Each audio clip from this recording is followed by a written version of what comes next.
Hello, my children! This is the last of the Nostalgia Critic retrospectives that I'm gonna put on the website before we just start jumping into demo reel. So I was trying to think about what would be the best thing to talk about. Certainly talked about the worst movies I ever saw and the best reviews. Decided, let's talk about just my top 11 favorite moments. Which is really tough because I was going through a list. God, I made a lot of these videos. I was going through a list of the reviews. I'm like, oh, that's a funny moment. I remember that moment, blah, blah, blah. I came up with something like 27. It was like, okay, so there's a lot of jokes I really like, so just keep in mind, if you don't see, like, your favorite on there or something, chances are it was, like, it has to just be 11. So, yeah, these are pretty much out of all the ones I could think of that I went through. These are my top 11 favorite, funniest moments.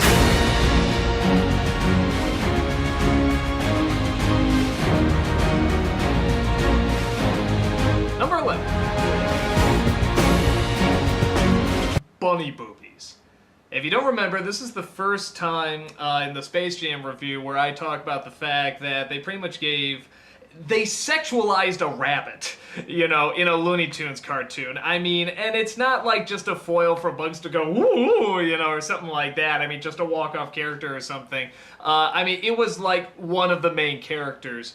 And it's just, I like this joke because I start seeing this go around for a while, and it's diminished a bit, you know, because people are just like, oh, hey, women have personalities too. Oh, we can write that. But, like, for the longest time, especially around that time period, for whatever reason, a lot of these writers got the idea in kids programming that it's like, you know, just not even kids programming, a lot of programming, we don't know how to write a female character, like they're aliens, like they're a foreign race. And it just fascinates me because it's like, write it the same way, you know, I don't want to say the same way you write a guy, but in the same way that whatever makes a male character interesting, do that with a female. Well, this guy is funny because he's a doofus that doesn't know any better. Make her a doofus that doesn't know any better. There's always this fear. I'm getting off track. Okay, so this is the first sexualized, you know, bunny I've seen in a movie. This is before I knew about, you know, some people that I make a joke saying, like, look, we don't want to fuck bunnies, and the internet has since shown me that there are quite a few who want, I mean, that's neither here or there. You know, for people that just want to see Looney Tunes do their thing, you know, they want to see the Looney Tunes be loony, and just seeing this, it wasn't as much like the bunny boobies as much as they're just trying to make a sexualized Looney Tune with no other personality. And not even a funny sexy, it's just like, no, you're legitimately supposed to find her hot. It's just like, dude, like the first female Looney Tune you really have, outside of Granny, who was never a main character. And they actually created this character. You can start from scratch, you don't have to work with anything, and you just make it a slutty bitch who has nothing to her. And I thought just by throwing these big-breasted, all the other Looney Tunes are naked, practically. I mean, it's like if you were to take it off, shit, they'd probably have nipples. It'd be like the Batman suit. You know, the Schumacher Batman suit. It's like there's no purpose. Keep it, you know, bad writers of female characters and Joel Schumacher, the nipples don't make a character. That's a very odd thing I have to explain, but, you know, this does not replace this. You know, I'm sure for some people very desperate it does, but for the rest of the thinking world that wants to be entertained, you know, it really doesn't. So, and I'm not going into a whole, I know I'm gonna get people saying, you're bashing furries! I don't understand furries, I don't care. You know, whatever does it for you, does it for you. If it's sexual, if it's not, I don't care. It's the same thing with, like, bronies and stuff like that. If you like it, like it. Who gives a fuck? It's more that this is the Looney Tunes, like the most, you know, some of the most iconic characters of all time, and you're throwing this sexualized bimbo into it. No, a bimbo would be funny. She didn't even work her way up to bimbo. But the new Looney Tunes that was a good addition. Whether you like the show or not, the new Looney Tunes show had a great Lola in it. It starred, what's her name from Bridesmaids? Oh, I'm blanking on her name. You're gonna yell at me later. But that's a great character, and they did that well. Space Jam did not, and I think that sums up why they botched it up. So, yeah, that's one of my favorite moments. Number 10. The Tom and Jerry mindfuck and the Tom and Jerry Hamlet quote. I can't pick on this one. I like these both equally, so again, I have to cheat and put them in the same slot. But they're from the same review. The first one is when Tom and Jerry first talk, and it involves me first spitting out water, then spitting out watermelon with sangria that I'd be drinking both at the same time, just forcing a joke to the nth degree, and putting saran wrap on the camera so that it wouldn't fly, wouldn't hurt the camera. It actually slides down brilliantly. It's great. And then it leads into this great soliloquy about what Tom and Jerry was and what it meant and what this movie has done to it and so on and so forth. And I like that moment because it's it's very funny. It's of course taking it something that really doesn't matter. You know what, Tom and Jerry, who cares? Especially the Tom and Jerry movie, nobody saw it, so it's not like it destroyed an enterprise or anything. We still have the original cartoons, but at the same time, it's taking something I really loved and just doing something so stupid with it. So it's kind of showing the real love I had for that cartoon and the respect I had for it, and acknowledging it in the most silly, over-the-top, kind of poetic way. I mean, it is essentially a poem. It's Shakespeare.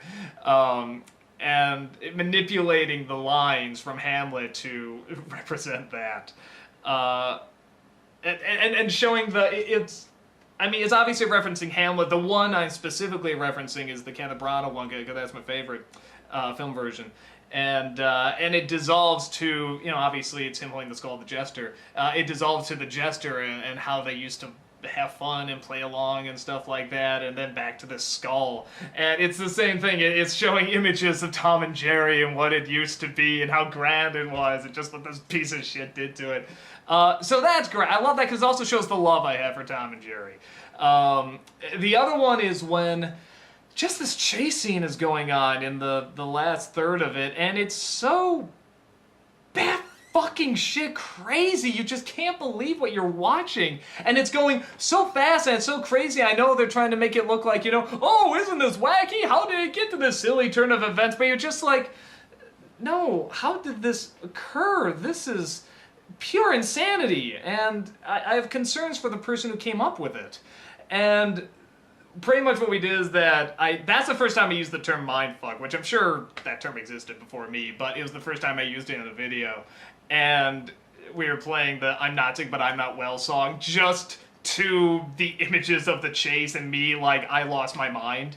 And it's one of those things where it's just like, I think as we were watching it, we were just laughing at the insanity of what we were watching and how it's like we kind of knew what they were trying to get across. It was making us laugh, but not for the same reasons I think they wanted. And it just... every time I think of that chase scene and how insane it is, I mean, not like, oh, isn't that silly? It's like, no, mentally insane. Whoever came up with this, had a lobotomy, or was dropped as a child, I don't know. But bottom line, something obviously affected these writers to come up with this, and they're just not well. They're not sick, but they're not well, I get. No, they're sick. So, just when I think of that scene, I think of that music. It just gets a big laugh out of me. I think it's the first time I've ever done something like, we've given up, or we've gone insane. If you can't beat them, join them, kind of thing. And I love those. And it gives me a chance to act silly and speed up the film and stuff. So, both those moments really get a big laugh out of me. Number 9. The Ghost of Christmas Future from Babes in Toyland. Not only is Jim Trokin's performance as this ghost great, actually he came up to me one day. He was supposed to be one of the cloaks from Suburban Nights, but the scheduling had to change, so it didn't allow that. And and he had this voice, and it's this really great voice, and he always said he wanted to be like the Grim Reaper or something. And I just wanted to write a character around that, so I came up with this idea that everyone always does a Christmas Carol parody. Like, everyone in comedy does a Christmas Carol parody, and it makes sense. It's a great story. There's a lot of variations you can do with it. There's a lot of different angles you can do with it. And I was finally like, nah, but everybody does it. Let's make the joke that I won't do it and that somebody's actually trying to make me do it. Like the joke's already started, but I won't play along with it. I won't go with it. And the first ghost that pops up is so determined to make this joke happen that he keeps popping up in the review, just like, I mean, interrupting other jokes to make this joke come true. And it just cracks me up. I love my favorite. I think the one that makes me like piss my pants is when he comes up with the Ghost of Christmas Phallus. That really kills me. Get me going. Okay, sorry. That's so immature laugh at your own jokes. But it's damn funny. That I think is a good laugh. Him acting as the puppet, and then you see it's him and him marching in, into the movie, actually trying to insert himself into the movie, trying to say that Obscurus Lupa is on board, and then seeing that he's practically kidnapped her, and then there's another spin on that joke too. So it's, and then him getting drunk at the end. Oh, love it. It's like the review itself is, like an okay review, and the movie is so spectacularly bad. But those elements are just gold to me. I think those just play so well, and that voice is so funny, and the performance is so funny. I think the idea of interrupting this joke is so funny. Oh, really, really love it. Number 8. Bat credit card. And you're probably thinking to yourself, I am sick to death of this joke. Parts of me kind of are, but then again, as I always say, if this is the worst part of my job, or like I just have to be used to having people shout bad credit card, I mean, that's a pretty damn good job. I can't be a whiny bitch about that. And honestly, I think it is a funny joke. I think it really did sum up just the final burnt bridge for those movies. I mean, not that it could really recover from the first whatever half of that film, but as soon as that came up, it's like, no, it's the point of no return. as Joker put, there's no going back. You've changed things forever. You're just a freak. I mean, it's like just, that was the nail in the coffin. And I remember it was just that moment when I saw it when I was like in high school, and I wasn't liking the movie, but it was just that scene. Like, no, you really have no idea how this works, do you? And I think the reactions off of the doctor coming in and constantly trying to restrain me or whatever, and just how many times it keeps going. You think he's gonna go back to the review, but then he flips out again. And yeah, I don't know if that image or that card or whatever was as infamous as it was before I came along. I'm probably trying to glorify myself, but I never heard anybody talk about it, really, until I started. Even when I was talking about the movie, I'd always tell people, remember the Bat credit card, and they always go, the what? Really? Was that in there? Or what? So I just want to make sure people never forget the Bat credit card. Just say, it still sounds funny. So maybe that's why so many people yell at his stuff. It does sound so funny. And it's a good joke, and it's probably one of the biggest freakouts I ever had, and it was one of the earliest freakouts. So it's hard not to acknowledge it, and if someone shouts at a con, I'll still do the bit. I'll still go, Pat credit card, and go and try and punch him and stuff. Unless my voice is sore, I do tell some people, I'm just like, sorry man, I've been yelling all week, I can't. I'll whisper it, Pat credit card, So it's still a good joke. I think maybe it is one of those, like, it's a joke you heard over and over and over, and you start to get sick of it, but then when you give it a while, you come back to it, it's like, oh yeah, that was pretty funny. So, I do like it, and I think it's a lot of people's favorite jokes. Not quite my favorite, but it's good stuff. Number 7. Fucking bubbles! Yeah, I almost wish I could just put all the commercial series, in here, because I think the commercials are so funny. It was such a good series. And it was hard to pick which one, because I can't do them all from there, but it was hard to pick out which one was the funniest. I was just like, nah, it's gotta be fucking Bubbles. And I don't know why. It's one of those, I mean, the commercial, you pretty much saw the commercial, where it's like this kid is left, you know, he's the new kid in the neighborhood, and everyone's just like, yeah, whatever, we don't know. Castize him. But he has bubbles, and all of a sudden everyone's just like, whoa! And it's like, he has like a crowd! You know, he can fill like a stadium with people that he's showing bubble thing to. You called it bubble thing. And he's just going around, and all the kids are it's like they're looking at Jesus. They're just looking like, I mean, it's like, and, you know, so of course, I mean, I just kept playing up, you know, like this one kid has a Nintendo, and fuck that shit, this kid has bubbles! All my problems, gone! I've been healed, thanks to bubbles! And it just every time I see it, the one that gets the funniest part is just the very last line, you know, bubble thing from Whammo or whatever, you just hear in this very faint, fucking bubbles! And something about that faint fucking bubbles gets the biggest laugh. And I probably abused it in other videos. I've used it too much for, I guess bubbles keep popping up in the movies I review for some reason. So I've had to use it a few times. And yeah, there's just, what else can you say? Fucking bubbles. Number 6. The aliens from Signs. Now, what I mean specifically by this is when they're trying to sneak into the house, and this is that point where I was sort of telling myself I want to sort of keep away from just dubbing over the movie, just doing the Mystery Science Theater. Like, I want to actually sort of analyze it and talk about, you know, what's wrong with it. Because there was a point where I got too into that, where I was just putting voiceover, I was just riffing it. But I couldn't help it at this point. I mean, this was the point where it's like, we could just talk about every plot hole in this movie with them talking back and forth and do it in some sort of alien language.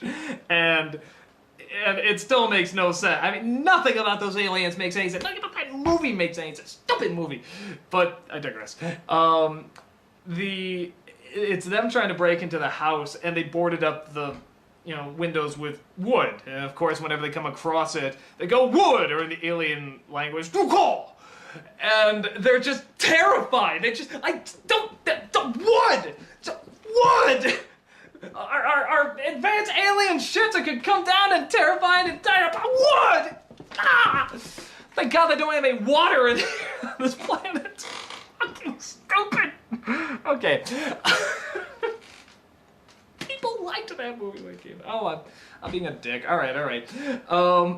So eventually there's one point where this noise is made, like, you know, they're trying to sneak into this, and we were joking, one of the aliens tried to ram into it with his head because they forgot to bring weapons or something sharp. Or fire, you know, because it's like, maybe that's why they're afraid of water and put out the fire, but I'm gonna try and stop understanding the logic of that film. And then there's one point where they're breaking in. You hear them break in, you hear them walk upstairs, and the family's still talking! It's like they should be running for shelter, or find more wood! But, you know, they're just standing there, and they don't and he's talking about the day you were born and stuff. The kid doesn't look very interested, he looks very bored. And we're just like, are the aliens, like, so insulted by this by now? It's like, dude, are you really just talking over us while we're trying to break in? Aren't we scary at all? I mean, okay, I can understand. I mean, it's like the wood thing. Yeah, this makes sense. And then you're gonna find out about the water, and that doesn't make a whole lot of sense. But you know what? It's like, we're trying. Come on. Can't you at least flee a bit? And we just worked that all into that one scene. It's like every stinking plot hole in that movie. Not all of them. God, there's even more. But that's what the review is for. So it's just one of those scenes. And the funny thing is that when I did this review, I thought the big thing was going to be, you know, I don't even remember the joke, but I did something with a door. It wasn't the same thing, but it was like, I'm like, really, a door can stop this alien or something. I do this great big thing, and I never got the joke quite right. I do this great big freak out, and I kept trying to re-edit it. I never got it right. I was like, oh man, everyone's gonna say I was trying too hard and this review's not good. But it turns out that scene is really what, like, saved that review. Was those two aliens. And while I was editing it together, I'm like, okay, no, this is gonna be okay. So that's definitely some good laughs out of that scene. Number 5. Chicka chicka. Lucas. How can you not go fucking batshit for Lucas? Lucas from The Wizard is like one of the craziest characters, and it was so much fun glorifying this guy. There's a little boy who's like obsessed with Nintendo. He's like the cool kid. He's like, you know, he's like the Terminator just ate Jesus, and he has Jesus inside of him, and now he's powered by Jesus. But because he's a Terminator, he's robotic, he understands all Nintendo games, and just looking at a Nintendo game, he can win it. And why the hell didn't I put that in the review? That's genius. But, so you have this Lucas kid in the review that they build up, and we build him up even more. We play the chicka-chicka music. We have me watching him play the game, and I'm just like fainting about, you know, how incredibly talented he is, you know, just Lucas, and just going so over the top with it, and the kid is so into it. That's part of what makes it so funny. And his dialogue is terrible. I love the power glove. It's so bad. I mean, how can... It's great. Or, oh, we wouldn't want you to whiz on anybody. It's like, zing! And it's... Of course, the joke is, you know, just how bad the character is, you know, how lame and over the top, but they're so convinced how cool he is that he actually, in a strange way, becomes kind of cool, you know, to, like, the geek culture. So it's, there you go, he's cool to geeks. In a sense. So, yeah, I think so much of it just comes from the way that character was written, the way they played the music around him, and just how seriously that kid took it. So, and we just played it up as much as we could. And we didn't even need to that much. I mean, that's one of those where the movie just has half the jokes right there. And, yeah, every single time. I actually did a riff on it at a con this year. And we were all just, every time Lucas popped up, I mean, all the women were just like, Lucas! Even some of the men were like that, too. So, fucking love Lucas. Number 4. Reading 50 Shades of Grey. Alright, this is from the Baby Geniuses 2 review, and what was happening here is that I knew that in this review I wanted to do something with Rental Floss and Uncle Yo, because I've been to cons with both of them. They're both phenomenally funny. I thought it'd be great if they were just constantly in it. I just had this running joke that they would constantly, every time they're trying to snap me out of it, they get distracted by wanting to read 50 Shades of Grey. So we had this, and then I think Team 4-Star was at this con. This is at Kineticon, and they had an 18 and above panel. And one of the things they were doing, I forget if they already had the book, or if I had the book, or how it worked. But I crashed it, I came in, and we talked about reading 50 Shades of Grey in different voices. So we started doing that. You can still see it on YouTube. It's like a 4 or 5 part video. It's very, very funny. I mean, you thought the voices at the end of this video were funny. I mean, watch this YouTube video. I mean, you'll laugh your ass off. That guy's, what's his name? Tony's, Nicolas Cage. I actually fell to the ground laughing in this video because it was so funny. But I digress. So it went over really, really well. People were just howling at it, and we must have done it for like an hour. Just these different voices, and people just could not get enough of it. We couldn't get enough of it. So it's kind of like, you know what? We should just work this into the video, because originally it's just going to end with me, Brent, and Carl on the bed reading 50 Shades of Grey, and then I was like, do you guys have the time? Can you come up and shoot this real fast? Yeah. So we just decided which voice everyone was going to do, and the rest was just improvised. We just found a page we thought would be funny, and went from there, and that whole ending, as you can probably tell, you know, is improvised. And even the bit where we're doing the high fives and everything, and then we all get up and leave. I mean, we just kept it going and going, and it's just so funny. I think people take that clip, even just, they don't even watch the rest of the review, they just take that clip and put it on YouTube as something like 7 or 8 grown men reading 50 Shades of Grey on a hotel bed. It's like, yes please, click! And the impressions are so funny, and everyone in it is so funny. Us laughing is so funny, and I think it's just a genuinely... It feels very genuine. Just, we're all having a good time. People are having fun watching us have a good time. They're laughing at the jokes, not the jokes, the impressions, just the writing. And I have good memories of that con, and I have good memories of the people and filming that, and it was just, it was great fun, and I think it comes through in the video, and other people get great fun from it as well. Number 3. Casper! This was the first con I ever went to, and I said, I want to make a splash. So pretty much we went in, I knew I had to do something. I'd never been to a con, and I wanted to go to more, you know, so I might as well make my mark somehow. And I was like, okay, well, and it was during the weekend, which is usually when I shot the NC, so I knew it's like, okay, I have to write this in somehow. And I just had this idea where I'd be chasing Casper at the end of it. So I told the people, I said, okay, just at the end of this panel, I'm going to come in, and we're going to start filming. I'm not going to tell you what's going on. I just want you to go with it. Everyone went, okay. And so I leave, I get in my Ghostbuster outfit, I just come in, and I'm just like, you know, where's Casper? Have you seen Casper? Where's Casper? And they're like, he's over there, go, get him. I'm like, get down. And we just kept going and going. I remember before we started filming, I took a look and I saw the pool there, and I just told Rob, I was like, you know, Rob, I think I'm going to have to jump in that pool. And he just went, okay. You know, it's like, he's not going to stop me. It'll be good internet. So, I just got the crowd going and following me and stuff like that, and animating the Casper in there, and I think it was so great because it was just such a rush of people. And actually, I think another panel was going on out there, which we interrupted, which I do kind of feel bad about. But yeah, we were just rushing and doing all this stuff, and I think just how much the people got into it as well as I did, and how much they were willing to go along with it, how much some were willing to stay in characters like a Joker and a Harley, and they were staying in character the whole time. And it was great having that energy. It was great going in not knowing how it was going to turn out either. I didn't know if we were going to get thrown out or what.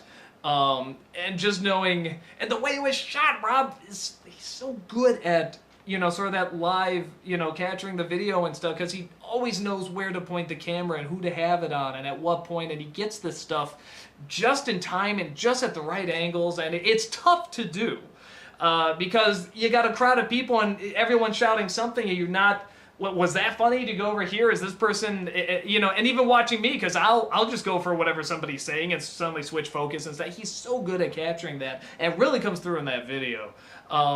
And it's just so funny. It's such a good ending to that review, and I really do think it's one of my best reviews. That's just a great end to that character too, to Casper. Although of course he never truly ends, you know, with the timing joke. But yeah, it was so much fun to do. It looks great, gets a great reaction, ton of fun. Number 2. Dirty little kitty, dirty little kitty. This comes from a really funny, this is a pretty funny review. This is another one of those that didn't quite make the top 11 favorite reviews, but it's pretty close.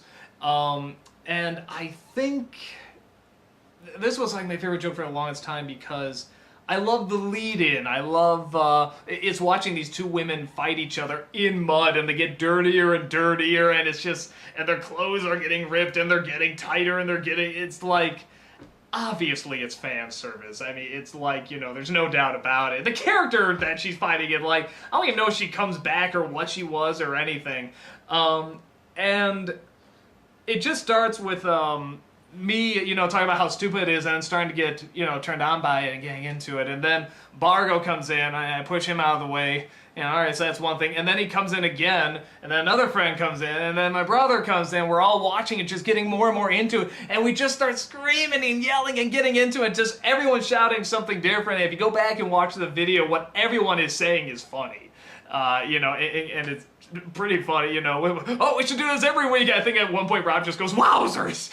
And it's so wonderful. And finally, when I say shut up, Bargo keeps going, not realizing that we've all gone quiet. He just says, oh yes, you're a dirty little kitty, aren't you? Just a dirty, dirty little kitty. And we all just look at him like he's insane. You can probably tell we're trying not to crack up.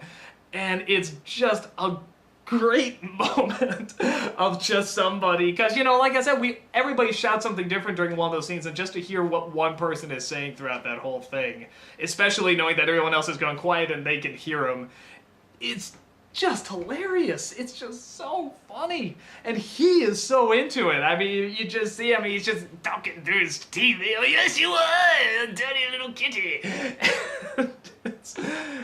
I think at some point, I think the way it came across is we were going to do a sketch where somebody just hears in the other room, oh, you're a dirty little kitty, aren't you? A dirty, dirty little kitty. And just, oh, yes, oh, I'm going to touch you all over. Oh, yes, I'm going to make you clean, aren't I? And the person looks really concerned, and then it turns out inside is a person just cleaning their cat, pretty much. So we can never figure out how to work that in, but we just loved Bargo saying, dirty little kitty. And a lot of times when we want him to recreate something, he usually couldn't. So the fact that he could actually get it that time and say it just as good as he usually did, it was just such an epic laugh, you know. Sometimes when I go to cons, I bring like autograph prints, and one of them is Dirty Little Kitty, and it makes me laugh so hard. It's just, I think it's a great joke. And my number one favorite Nostalgia Critic joke is Mara Wilson. I know I've gone friggin' on and on about this woman like a million times, but this is my favorite joke. It just is, and how well she gets into it, and how much she throws her all into it, and just the ability to bring out these videos of me as a young kid, especially at a point when everyone was like, they saw some of these videos I put out before, and they're like, oh, they're not that bad for that age, that's actually pretty good, and blah, blah, blah, and I was always thinking to myself, one day I'll show you the bad stuff, like the really bad stuff. And that was the time to finally show it. And again, I think a lot of people know the story behind the whole Mara Wilson thing, where there was a misunderstanding. She thought I was being really serious about the stuff, and then when she found out that, you know, I wasn't, she, you know, was very apologetic. Oh, I'm sorry. And then there was talk about possibly doing, you know, like some sort of crossover or something, and we brought it up. She was so enthusiastic about it, and it just made for, I think, the funniest moment. In fact, I think probably the funniest thing I ever said in any of the shows, honestly, is just her name when she first appears. I think the buildup of talking about her for so long, and then suddenly as she appears, I mean, as an adult, which, like, nobody online has seen. I mean, like, practically nobody has seen her as an adult. And for her to appear, I just look at her, I just go, Mara Wilson? I mean, it's just this clarification of, yes, you are seeing a grown-up Mara Wilson. She is in this video. She has this unbelievably good sense of humor to go along with this, appear, and done something that she hasn't done for years, which is, you know, appear on video and, you know, and put it out there for everyone to see, and it's just so funny. And I don't even know what to say about it because I've said so much about it. And it was probably the most fun I ever had editing something. It's probably some of the most time I've ever put into editing something because I wanted to be just right. You know, and the review itself is very funny, and I worked very hard on it and edited a lot, but I mean, it was like hours and hours of editing that last like 2 minutes maybe, and the laugh and the don't fuck with Mara Wilson, and it's just, you know, thank God people can have such a good sense of humor, and they can open up and they can take a chance with something, and it, you know, all because of jokes, all because, you know, people just want to have fun with stuff and make other people feel better through comedy, and it's just the coolest thing. And who the fuck would have thought, you know, growing up, if you told me when I was a little kid watching Mrs. Doubtfire, you're gonna have a scene with that little girl right there when she grows up, who the fuck would believe that? And she's gonna school you, and she's gonna turn to the devil, and her eyes are gonna glow and stuff like that. It's gonna be this huge thing. I mean, it's a great job where you can that can come true and that can happen, and it's a great world where people like that can agree to it and say, yeah, let's do this because it's funny, and it's it's a joke that's not only hilarious, but I think it so puts you in a good mood because it just shows what can come out of essentially what started off as a negative situation and, you know, could turn into something childish and mean, but instead you turn it into something smart and funny. And that's it. It's a joke that just puts me in a good mood. On top of just making me laugh, it just puts me in a good mood just knowing this world is so strange that stuff like that can happen. So I think I've gone on long enough. Next week, you are going to see the first episode of Demo Reel. That'll be coming out to you. It'll be a special 1-hour episode. And yeah, I've had a lot of fun talking about these and talking about the nostalgia critics and all that good stuff. And hopefully you guys like what's coming up next. So hope everything's going good in your lives, and I shall talk to you later.